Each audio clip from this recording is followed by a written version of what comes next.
How's it going? Welcome back to the Square the Circle Music Channel. It's your old pal Mage. That's right, remember me? Well, here at the Square the Circle Music Channel, we talk about all things circle and square. That means collectibles, records. That's right, music appreciation, all such wonders like that.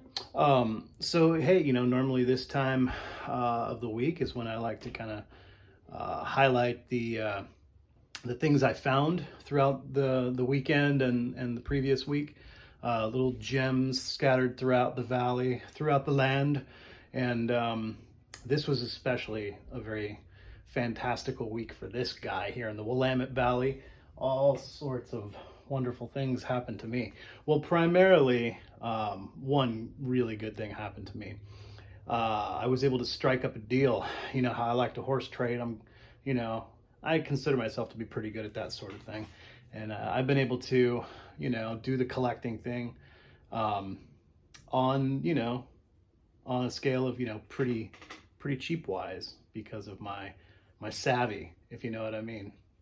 And I'm always open to deals, trading, that sort of thing. And so I went to my favorite local record store and I walked up to the front and things were looking a little bit shabby around the building. So I very respectfully and nicely, talked to the supervisor, manager, person in charge there at the House of Records in Eugene, Oregon. Thanks a bunch, Greg. And we had a little chit chat and I convinced him to let me be the maintenance slash, property upkeep dude at the House of Records, wherein, I don't need any real extra cash kicked down. So I was like, hey man, just let's do this little thing for trade, right?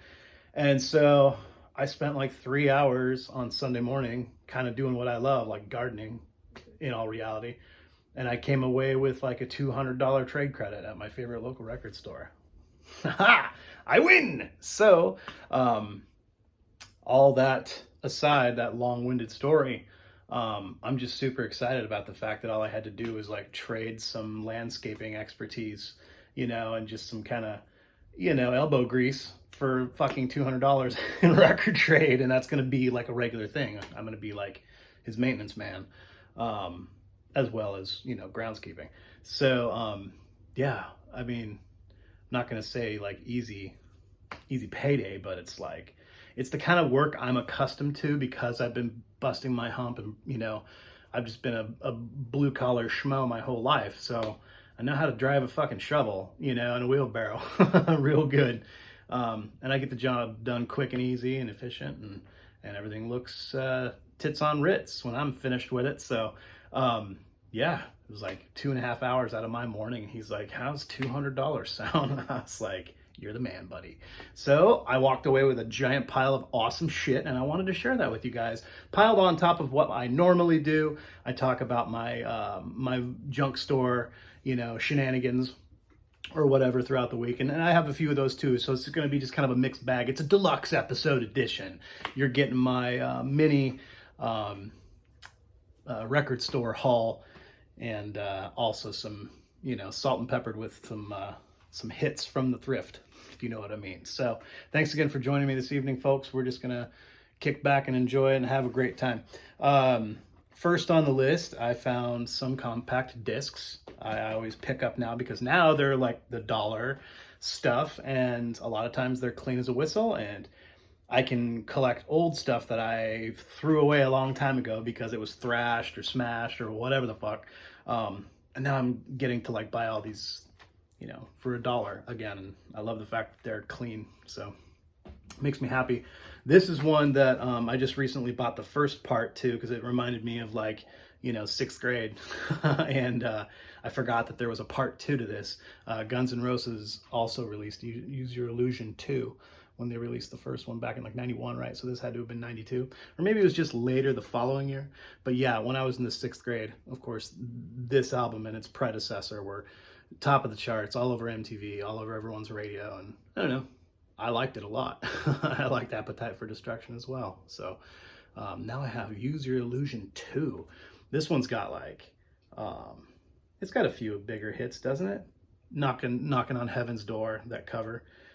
But yeah, Hooray. I don't need to go on and on about fucking Guns N' Roses. This one too, I'm not going to go on and on about it, but I haven't had a copy of this since high school. So it's really great to find a copy of this that's clean, and I'll definitely get some, good feelings out of this, and I'll give it to my daughter or something. But, Nirvana's Unplugged album. Not like the biggest, most giant Nirvana fan in the world. Of course, being a Pacific Northwester, born and raised, you kind of like, this is kind of like entry level shit for everybody. If you don't pass the Nirvana litmus, like, get the fuck out of here, I don't know. I really liked Nevermind, and that was just kind of where it ended for me. But this truly, arguably, it's like one of their greatest performances, and, some really excellent covers on here. I like Nirvana's versions of Man Who Sold the World, and what else? Didn't they play a Meat Puppets song? Is it Lake of Fire, right? I like both Nirvana's versions of those songs far better than the original versions. So whatever. Stoked to have this for $1. One that looked intriguing. It's unopened, so I don't know anything about it. I haven't listened to it yet, but it's like 2004 local group called Acetate. I don't know where they're from, so I always love picking up indie shit when I find indie shit. So yeah, I'm sure it's fucking cool. Looks kind of punk, so stoked to check out the band Acetate. I've talked about this before. I was really excited to find this because I never had a copy of their album. They're a local band. I've talked about them on my favorite Pacific Northwest artists, my favorite local, Eugene, Oregon artists, and I highlighted the Athearchists. Fuck yeah, I found a hard copy of an album by the Athearchists called War. Love these guys. I used to hang out with these neighbor dudes that I lived next to. They used to party with these guys, and so I got to chit chat with them. There's a fuck ton of music on here. It was mostly just kind of short-winded, thrash, punk, metal kind of, crossover type band. But yeah, local fucking punk legends here in Eugene. Honestly, yeah, very cool band. Everybody get online and see whatever you can find online about the Athearchists. Really fucking cool band. I had no idea that they ever made a CD. Now I got it. This will crack everyone up. Everyone knows I'm a big fan of the band. Yes, huge fan. This album was pretty low on my list. I did a ranking video of their albums, but it's worth a listen every now and again just to kind of chuckle. And a few of the songs are pretty fucking catchy, and I just especially love this album art. Not going to go as far as to, buy it on LP anytime soon, but for $1, I'll definitely buy Yes's album Union from, when was this, 89 or something like that, 90? I don't remember, but it's got everybody on it, all of 10 of the most popular members of the band Yes. So, yeah, there's a couple of all right tunes on here. It's pretty chaotic and pretty weird. Here's one I've mentioned many times, and I've actually brought out and shown before because I found a copy on cassette, last year at some point in time, and finding shit like this on cassette is just kind of it's pretty rare. But CD copies float around. I already had one, but this one is way cleaner, so now I'm really excited to be replacing my old copy with this really, really fresh, awesome copy of my favorite Pat Metheny album called Secret Story. This is 91 or maybe 92 or something like that. 92. Fantastic fucking album. Everyone's familiar with Pat Metheny, jazz guitar legend, but, this was his, fun spin on just kind of early 90s eclectic, jazz, awesome shit. There's all kinds of really cool, chanting from African natives and groups on here, and all kinds of, wildly eclectic world sounds, with killer jazz guitar playing by Pat Metheny. I fucking love this album. This was one of those that I grew up with. Here and all around the house. Was pretty neat. Good to have a good clean copy of that, and came across some awesome gems. Actually, I bought these at the record store, and these weren't junk store finds. But they were only $2 or $3, and I haven't had these CDs for 20 years. And I want to get all their albums again because this shit is so much fun to listen to. Not just to relive memories in my own personal life, but to listen with new ears again. Some of these selections by this band, I haven't listened to since my own personal summer of love, back in like 2003, 2004. But I fucking love the band Fish, and I found a great copy of Lawn Boy for like $3. This was like their second major release on the record label that they were dealing with. It was like, I can never remember the name of that. Well, this was on Elektra. I know they did at least 3 or 4 albums for Elektra, maybe more. But this was like 1989, so it was kind of like their first real big album. No, Junto was their first real big album, but whatever. This album's the shit. This guy's a lot more kind of like, I'd say more experimental and less of the avant, and the, anyone that doesn't know anything about Fish, really, I mean, this is just kind of like, if you can get through the kind of, masturbatory kind of porn for absurdists everywhere, like this is kind of a wet dream for a lot of absurdists in rock and roll and in whatever. If you're into Zappa, not to say Zappa, I'm not trying to pigeonhole anyone here, but these guys took a lot of inspiration from, Frank Zappa and the Mothers. And so you have that level of like pseudo humor, absurdist type humor. It's pretty heavy on that for moments, but then it really goes to really fantastic, quite poetic places, in my opinion. Really, really cool, underrated, terribly, criminally underrated band as a whole. But these guys, I don't know, anyone that listens to prog rock, you've got to dive into selections and places in the history of this band, Fish, especially in the early years, from 1986 through 1996. Their shit was like, it had some really serious progressive inspirations and roots. And, elements of, fusion jazz, tons of fusion jazz all over this album, especially. This album, Lawn Boy, really features their keyboardist, Paige McConnell. Through and through, the whole album is just like incredible piano playing. And that's what I mean. It has there's definitely huge chunks and elements of this music that are very, very progressive, very prog rock, truly. So everyone needs to give Fish more of a shot, in my opinion. And this one being kind of the antithesis to that. This was really, in my opinion, kind of their most like commercially savvy, commercially accepted. There was like a video for this on MTV floating around at one point, I think. But yeah, the album Hoist, I think this was 94. I want to say either between 92 and 94. Yeah, it was 1994. Lots of great hits on this, but definitely more, elements of just kind of like classic rock, blues, guitar rock kind of stuff. But definitely some weird, quirky, elements to this album as well. So yeah, really excited to have some more Fish back in my collection. Reason being too, like, you could buy that stuff on vinyl, but you're gonna pay for reissues. Reissues for them are like $150 for all their albums. It's absolutely fucking crazy. It's worth it. I mean, I just can't, I'm not the kind of person that can afford to buy every Fish album I love at that rate, at that price point. So, but yeah, there's that. There's all my CDs, guys. Thanks again for hanging out with me tonight and checking out all my cool junk store crap. A couple more. I didn't really find any cool cassettes this week, just 2. One, again, probably like a local band. I'm not sure. It's unopened and I haven't cracked into it yet, but they're called Real World. And the album, I can't read it. Notorious Nobodies. I don't know anything about it. The band's called Real World. Notorious Nobodies. Looks like it's probably like late 80s, early 90s. I don't know. Check it out. Might be cool. I remember hearing about these guys, and like I said, I promised myself and I promised you guys here, the listeners on the Squared Circle Music channel. Thanks again for joining me, everybody.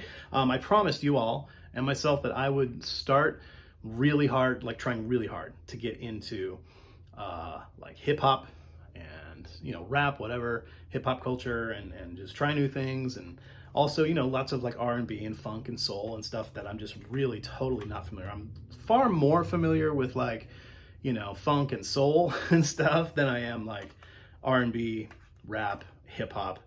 Don't particularly care for it at all.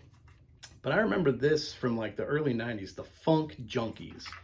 I don't know anything about the Funk Junkies, but I don't know. It looks interesting. This is like 1994, I think. But cool tape by the Funk Junkies. So yeah, Aaron's experimenting. I'm experimenting. I'm trying new things. I am. I just love rock and roll, guys. Fuck. It's so hard to really try new things. I went out on a limb when I was in my mid-30s and I started getting into progressive rock. I just like, still, I fell down that rabbit hole 10, 15 years ago and I'm fucking, I'm still lost. Still totally lost. I can't just like suddenly decide like, I'm gonna start getting into hip hop. Oh man, my fucking brain will explode, guys. All right. Here is the kick-ass vinyl selections that I found. These are the ones that I found from the thrift stores. This looked really interesting. I've never seen any of these performers or pieces, but I liked all the names of the selections that they play and just the very simplistic. I just, honestly, guys, I started reading all this shit and my mind got completely fogged and I got totally lost within like, you know, a paragraph and a half. Got to about right here and I was just kind of like trailing off like, what the fuck are they talking about? And it just goes on and on and on about this fucking music. You know, I don't know, Notturno Speculum Speculi, and this last one's called Speculum Musicae. I don't know, dude.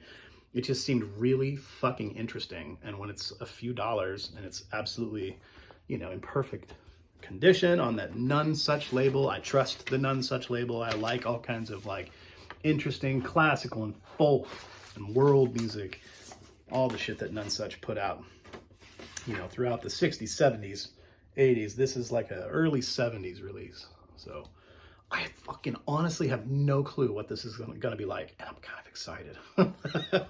I like this kind of shit.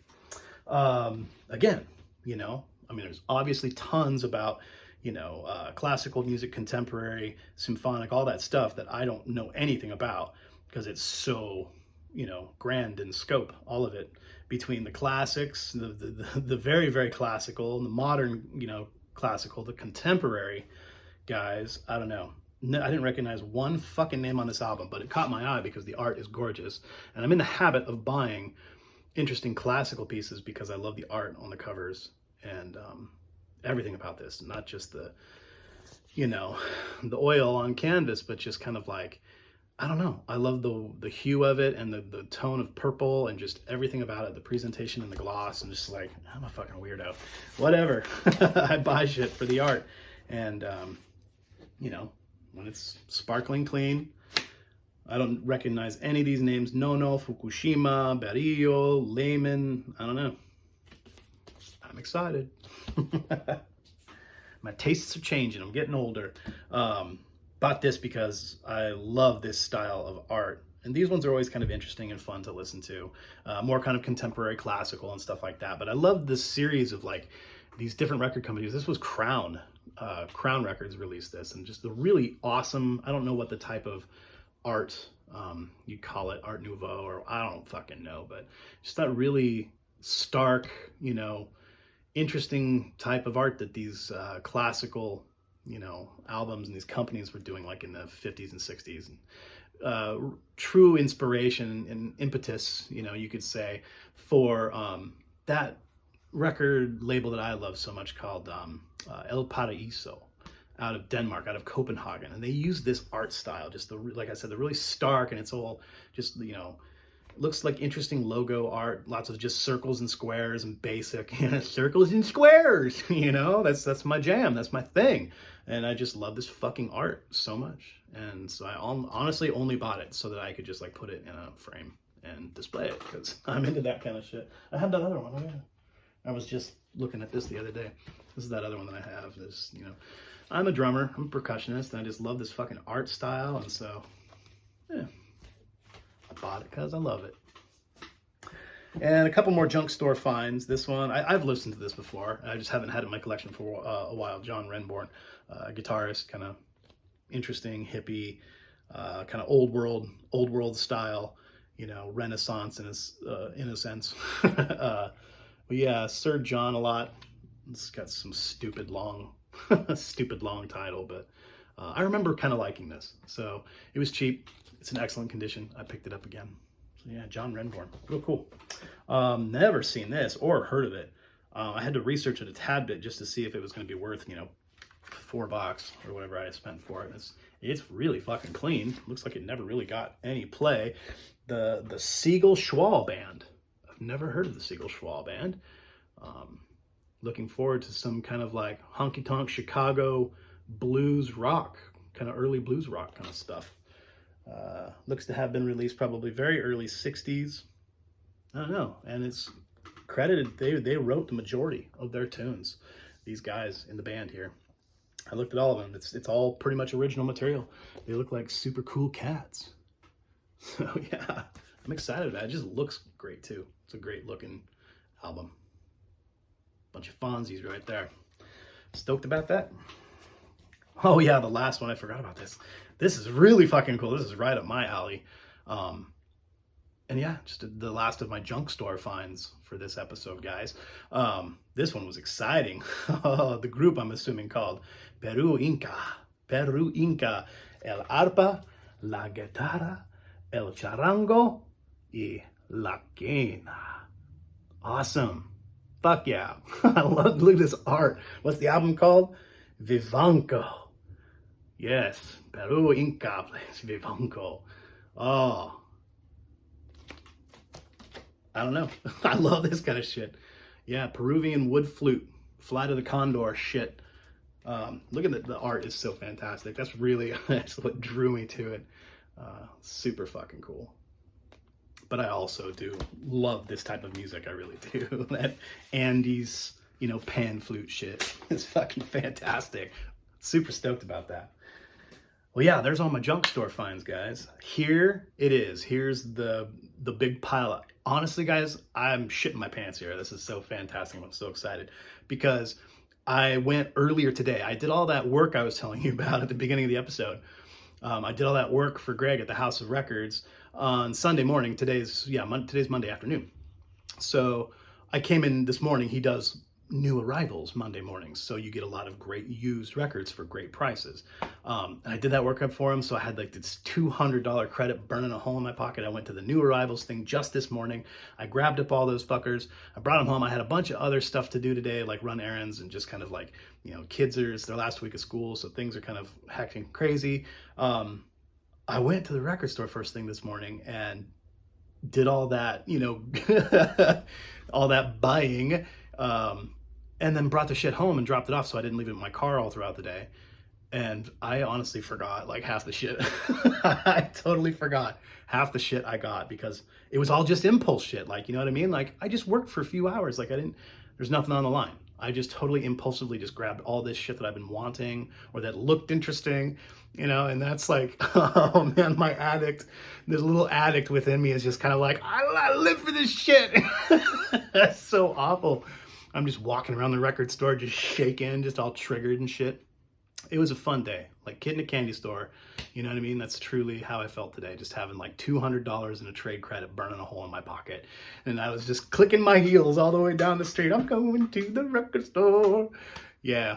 So let's dig into this shit and remember what I actually got. I forgot about a lot of it. Pardon me while I wet my whistle. All right, here we go, guys. Yes, I remember this because the art is amazing. It was only a couple dollars. And I'm really into piano music and contemporary classical and stuff. I've never heard of this guy. Vladimir Ashkenazy. That's a tough one. Ashkenazy. Vladimir Ashkenazy. He plays a bunch of like piano etude and stuff. Sonatas, excuse me. But I mean, look at this guy. Doesn't he look like he could just like love you till the end of the universe? You know what I mean? Don't you want to just get lost in his beard and just his dreamy, luscious, beautiful cosmic beard? Yeah, I bet this guy fucking tinkles on the keys like a true pro. I'm just really excited. It was only a couple bucks, you know. And if anything, it's worth $3 just to chuckle at this. You know, usually when I come across a copy of like Herbie Mann's album Push, I just buy it because it's worth the $3 for the chuckle. And then to look at Herbie Mann just glistening in the sun. Okay, moving along. Another great thing that I need to get more familiarized with. I'm a little bit more familiar with jazz as a whole, I guess you could say, but none too familiar with a lot of like specific players, some of the greats, the godheads of jazz, American jazz throughout the ages. I know, and I've listened to a bunch of it, but I need to get more familiarized with saxophone music, especially because there's something about the tenor saxophone that really hurts me. I don't know what it is. It hurts my soul. It burns. It freezes. But every time I've heard this guy's music, you know, throughout the ages, always associated as being, you know, one of the biggest names in jazz, and especially saxophone jazz and bebop and all that. But I just need to get more familiarized with Charlie Parker. And so this is a great place to do that. It's that archive, the who does the series? Everest Records. I've seen a whole bunch of these. Everest Records does this archive of folk and jazz music. So just a cheapo, you know, it's only $4. But yeah, some really great shit by legendary saxophonist Charlie Parker. I don't know any of these songs. Crazy. Excited about that one. This one I'm really super stoked about because this has some personal sentimental meaning to me. I've talked about this album, well, not this album, but I've talked about the group a lot because they were a local Pacific Northwest, actually from Portland, the Portland area, a group called Howling Gale from the 70s, like a Irish, Scottish folk group. But they would sing like, you know, jigs and reels and sailor songs and all kinds of cool stuff, but I had no idea they made a second album, and this is their second album called Second Wind. But yeah, the band Howling Gale. Beautiful art. Never seen this around. These folks are great. Yeah, their first album was called Rant and Roar, and I've shown that a bunch on my channel just because it was like a gift from my mother. My mother used to like talk about this and play this album, and I think she told me she used to go see him in Portland a bunch in the 70s, and so it's just really neat to have this second album, and I'm going to listen to it a bunch. Very, very excited. Oh, dude, yeah, wow, okay. I forgot about this one, but I'm stoked because I'm not too familiar with... I've listened to the first album a little bit and really liked it, just kind of like experimental, cool beginnings of like kind of krautrock, just experimental, you know, psyched out synthesizer rock kind of stuff. But yeah, the group Silver Apples, their second album, Contact, just like a recent reissue for a modest price. So yeah, super fucking stoked about that. Impulse grab, just totally like, ooh, that looks amazing. It's, like I said, modestly priced. So just like, whatever, I got this thing burning a hole in my fucking pocket. I'm just gonna get whatever my happy little ass wants today. But yeah, 1969, I think. Their first one was 68. Probably self-titled, I think, wasn't it? This one should be fucking cool. Look at these stoners. Look at these weirdos. Fucking radical. Stoked. Oh yeah. And an album by Passport that I've never seen. It's one of their later ones, 1978. I love the German prog fusion jazz group called Passport. This one's called Garden of Eden, 1978. I have my collection of their shit. I had no idea they had so many albums. I have like fucking 4 of their albums now, and really have only ever really dug really deep into Cross Collateral from 1974. So I got some homework to do as far as I know. I love them, and I know that they've basically stuck to their formula, kick-ass formula, what it be. And like I said, that killer prog fusion jazz sound of Central Western Europe, 70s. Fucking Germans, dude. Yeah, love them Germans. Oh yes, of course. I made a point of picking this up because it's, again, modestly priced. Just a recent reissue in the last, like, you know, eight or so years that they started reissuing a lot of Brian Eno's stuff again. Thank goodness. I've had copies of this. It has been one of those that accidentally kind of slipped into the sale box, you know, when I take records to go to record shows and be a vendor. Stuff sometimes accidentally gets slipped in there. I don't really think I intended to sell this last time, but because I cherish almost everything Brian Eno has ever given the world, but this is his 4th part in the series, the ambient series. Pretty dope fucking album. So again, I have this for like the 2nd or 3rd time in my collection. Excellent price. I love all the detailed description about like three-way, listening on the back. Pretty interesting. They're talking about how a listener should have one extra speaker directly behind their head within like a 10-foot. I don't know. Interesting diagram for setting up the audio imaging. True genius, true master. Oh yeah, Lizardpoint. First track on this album. Lizardpoint is fucking awesome. Kind of a creepy album. Kind of a dark album. Lots of interesting stuff going on. Lots of theatrics. Lots of audio theatrics. Yes. Yes, okay. Another impulse buy. I forgot about this. This is going to be fucking dope because I love everything that this label has put out. I was looking really intently at it. I was like, wow, this looks really fucking cool. Trying to figure out what they're called by looking at this. And I'm like, oh yeah, they're called Pan American. Flip it over and look at the back, and it's put out by Cranky, the label Cranky Records. And they put out everything that they're kind of... the creator of the label, I think, was the guys from Stars of the Lid. And also side project, A Winged Victory for the Sullen. What some people like to call just kind of like, some people call it post-rock. I fucking hate that.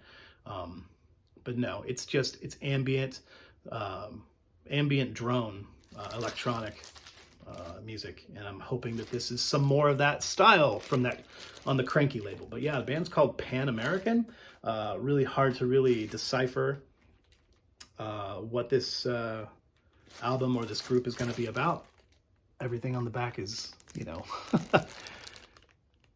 difficult to really take in what's going to happen here. But like I said, impulse buy, whatever. I'm sure it'll fucking rock. Everything on the Cranky label has never disappointed me. So, oh yeah, awesome. Yeah, it was only a couple $, so it's an album that I have, or an album of hers that I don't have yet. From a little bit later in the 80s, I think like 88.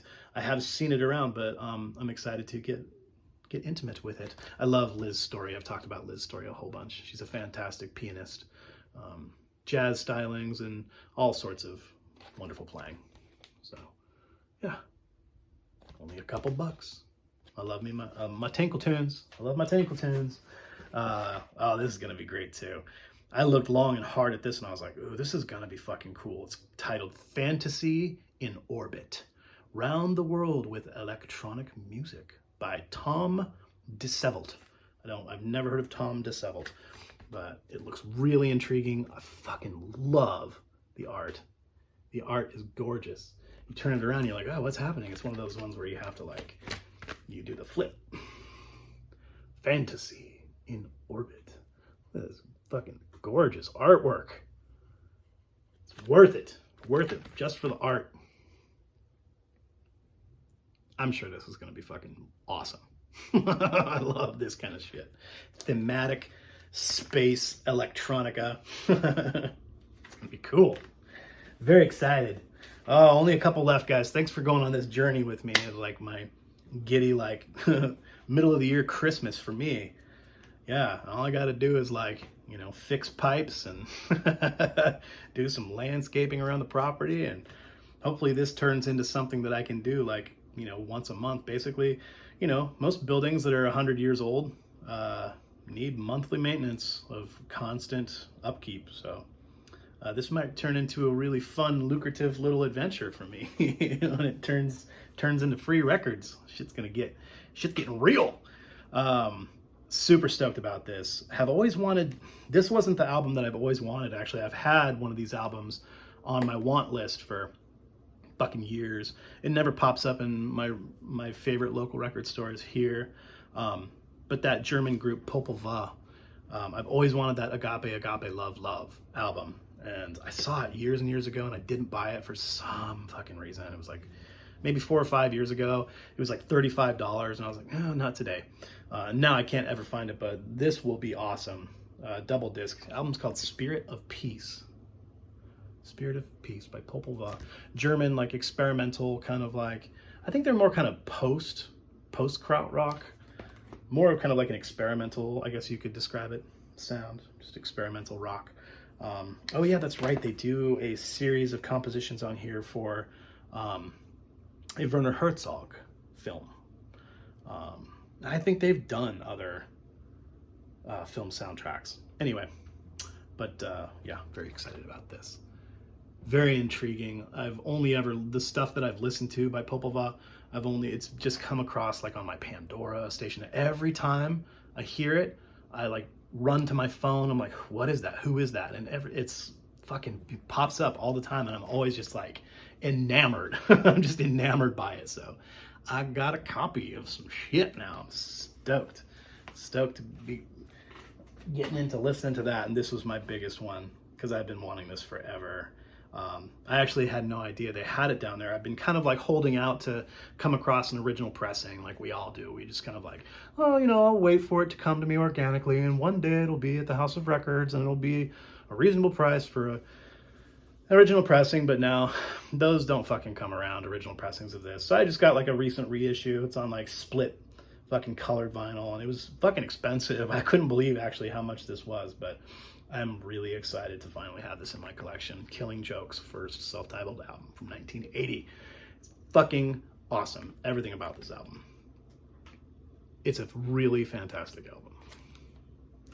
So, yeah, it's like over 40 bucks. $43 for this.